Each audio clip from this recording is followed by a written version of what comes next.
ஒரு நாள் நீங்க ரொம்ப சோகமா இருக்கும்போது, என்னடா பண்றதுன்னு தெரியாம அத போய் ஒரு ஃப்ரெண்டு கிட்ட ஷேர் பண்ணி, அவங்க நீங்க நெனச்ச மாரி ரெஸ்பாண்ட் பண்ணாம போயி, அத நெனச்சு ரெக்ரெட் பண்ணியிருக்கீங்களா? This is Angelan. Let's talk journaling in this video. எல்லாருக்கும் அவங்களோட கஷ்டம், நஷ்டம், சந்தோஷம், துக்கம், சோகம் இது எல்லாத்தையும் ஷேர் பண்ற மாரி ஒரு பெஸ்ட் ஃப்ரெண்ட் கிடைச்சா எப்படி இருக்கும்ல? நெறைய பேருக்கு இருக்காங்க. பட் ஒரு சில பேருக்கு இருக்கிறதில்ல தான். சம்டைம்ஸ் நம்ம போய் சொல்கிற ஃப்ரெண்டே கூட சரியாக ரியாக்ட் பண்ணாமல் ரெஸ்பாண்ட் பண்ணாமல் இருந்திருக்கலாம். மேபி அவங்க உங்களை ஜட்ஜ் பண்ணியிருக்கலாம். இல்லை அவங்க வந்து இது என்ன ஒரு விஷயம் அந்த மாதிரி இருந்திருக்கலாம். இல்லை அவங்க வந்து அதுக்கு நெகட்டிவாக ஏதாவது ரெஸ்பாண்ட் பண்ணியிருக்கலாம். அண்ட் இந்த மாதிரி சுச்சுவேஷன்ஸில் ஏன்டா இவங்க கிட்ட போய் இதை சொன்னோம், பேசாமல் சும்மா இருந்திருக்கலாமே அப்படின்னு நினச்சிருப்பீங்க. கண்டிப்பாக நினச்சிருப்பீங்க. ஸோ இந்த மாதிரி சுச்சுவேஷன்ஸில் லைக் நமக்கு யாராவது ஒருத்தர்கிட்ட சொல்லணும், I have to share it with someone அப்படின்னு உங்களுக்கு தோன்றப்போ, actually you don't have to share it with anyone if you don't want to. All you can do is take a journal and write how you feel. எதுக்கு journal பண்ணணும், எதுக்கு எழுதணும் அப்படின்னு நீங்கள் நினச்சிங்கன்னா, ஜேர்னலிங்க்கு எவ்வளவோ பெனிஃபிட்ஸ் இருக்குது. ஆனால் இந்த வீடியோவில் ஜேர்னலிங் பற்றின 5 பெனிஃபிட்ஸ் நான் உங்ககிட்ட சொல்ல போகிறேன். First one, increased self awareness. ஒருத்தர் வாழ்க்கையில் ஜெயிக்கிறதுக்கு ரொம்ப இம்பார்ட்டண்ட்டான முதன்மையான ஒரு விஷயம் என்னென்னா தன்னை அறிதல்.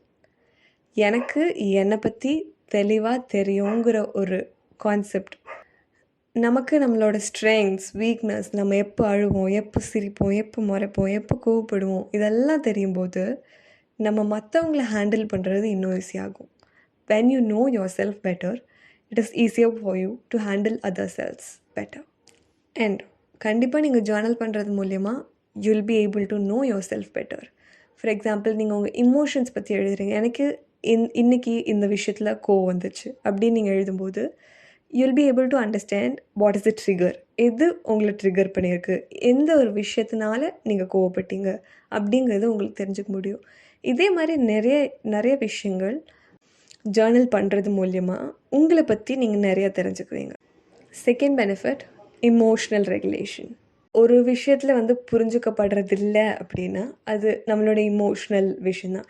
ஏன்னா நம்மளாலே நம்மளோட இமோஷன்ஸ் புரிஞ்சுக்கிறது வந்து லைக் வெரி டிஃபிகல்ட். அண்ட் நம்ம வந்து நீங்கள் மற்றவங்க வந்து என்னோடய இமோஷன்ஸை புரிஞ்சுக்கணும்னு நினைக்கிறது வந்து அ பிட் காம்ப்ளிகேட்டட். பிகாஸ் நம்ம வந்து நம்மளோட எமோஷன்ஸே நம்மளால் புரிஞ்சுக்க முடியல. நம்ம மற்றவங்களோட எமோஷன்ஸை புரிஞ்சுக்க ட்ரை பண்ணுறோம் and we are failing at it. And when you're writing something like this is how I feel after this is how I feel after this, இது எனக்கு நடந்துச்சு, நான் அதனால இப்படி ஃபீல் பண்ணுறேன்னு நீங்கள் எழுதும்போது you'll be able to understand உங்களை என்னென்ன விஷயங்கள் உங்களுக்கு வந்து என்னென்ன ஃபீலிங்ஸ் கொடுக்குது, என்னென்ன இமோஷன்ஸ் கொடுக்குது, இந்த விஷயம் இல்லை இந்த ஆக்டிவிட்டி இல்லை இந்த பர்சன் உங்களை எப்படி ஃபீல் பண்ண வைக்கிறாங்க. Are you feeling better, are you feeling worse, நீங்கள் சந்தோஷமாக இருக்கீங்களா, இல்லை are you like feeling empty, அந்த மாதிரி லைக் உங்களோட இமோஷன்ஸை பற்றி புரிஞ்சுக்கிற ஒரு ஜேர்னியாக இருக்கும். Clarity of thoughts. As I said, உங்களை பற்றி தெரிஞ்சுக்கலாம், உங்கள் இமோஷன்ஸை பற்றி தெரிஞ்சுக்கலாம், அண்ட் உங்களோட தாட்ஸை பற்றி தெரிஞ்சுக்கலாம். எனக்கு இந்த நேரத்தில் இப்படி தோணுது, இந்த மாதிரி இருக்குது. Like if you started writing journal you'll be able to understand நீங்கள் எப்படி ஆரம்பிச்சிங்கன்றதுக்கும் நீங்கள் இப்போ எப்படி இருக்கீங்கிறதுக்கும் like you'll be able to differentiate. நீங்கள் யோசிக்கிறதே இட் வில் பி டிஃப்ரெண்ட். அவ்வளோ டிஃப்ரெண்ட் இல்லை, it will be different. You'll be able to see it. Healthy coping mechanism. As I said, நான் வந்து என்னோட இந்த சோக கதையை யார்கிட்டையாவது போய் சொல்லி அழகணுமேன்னு போய் யார்கிட்டையாவது சொல்லி அது ஒரு பிரச்சனையாகி அவங்க புரிஞ்சுக்காம அது ஒரு ஹர்ட் ஆகி இந்த மாதிரி எந்த ஒரு ப்ராப்ளமும் கிடையாது. whenever you feel low or you feel extremely happy, you can take a journal and write it. It will not judge you. Like உங்களை கஷ்டப்படுத்தாது, உங்களை ஜட்ஜ் பண்ணாது. rather than like telling to people whom you don't trust, it is better to write it down, write your thoughts so that உங்கள் emotions, mental state எல்லாமே regulate ஆகிறதுக்கு ஹெல்ப்ஃபுல்லாக இருக்கும். Increased mindfulness. So உங்களால் உங்கள் ட்ரிகர்ஸை கண்டுபிடிக்க முடியும். நீங்கள் எப்படி ஃபீல் பண்ணுறீங்க, யார் லைக் அரவுண்ட் பீப்புள் இல்லை when doing certain things நீங்கள் எப்படி ஃபீல் பண்ணுறீங்கன்றது தெரியும். You'll be more mindful. எனக்கு இது வந்து இஸ் அ ப்ராப்ளம். ஸோ இந்த மாதிரி ட்ரிகர் வரும்போது I have to react different.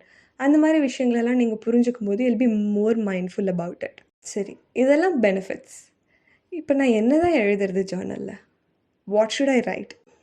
So journal பண்ணுறதுக்கு நிறைய ப்ராம்ப்ட்ஸ் இருக்குது. மேபி Pinterest, கூகுள் எல்லாத்துலேயுமே பிளாக்ஸில் you have like so much of prompts.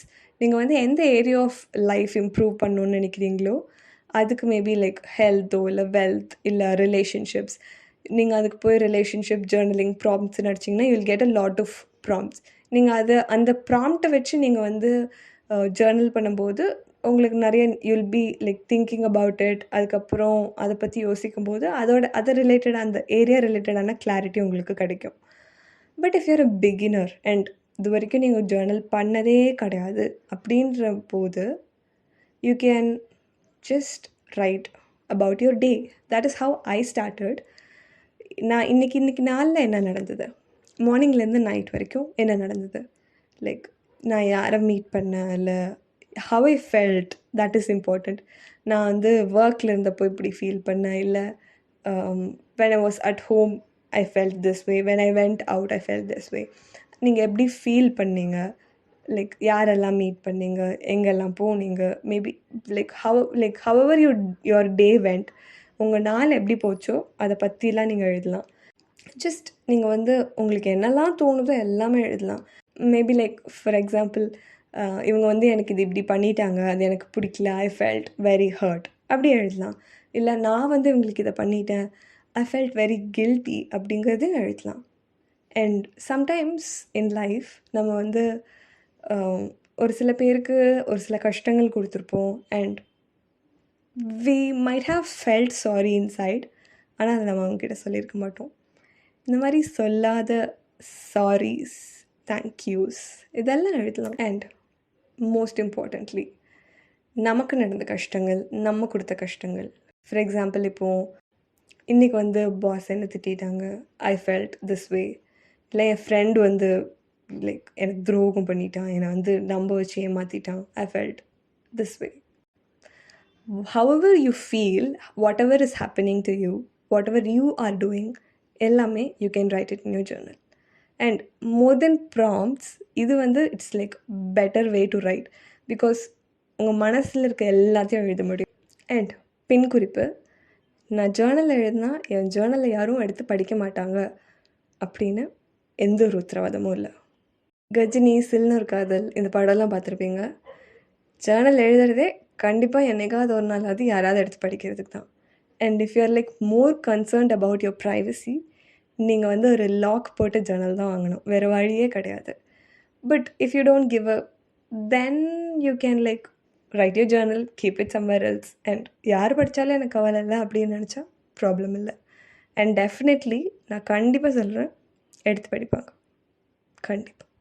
கண்டிப்பாக பெஸ்ட் விஷயம் என்னென்னா, அவங்க படித்தாலும் உங்ககிட்ட வந்து கேட்கவோ சொல்லவோ மாட்டாங்க.